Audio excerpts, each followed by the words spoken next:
ما حد طلب منه ده. ضيع فلوسه وعاش فقير. هذه يسموها بعد زكاة.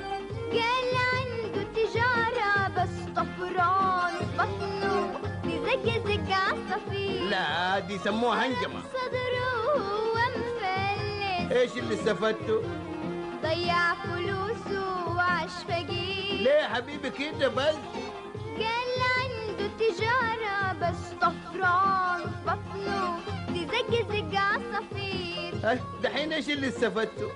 يعني لو فكرت ومشيت بعقل مو كان احسن؟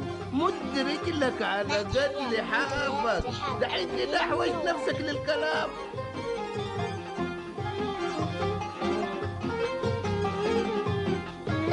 ضرب صدره وهو مفلس. قلت لكم ما حد طلب منه. ضيع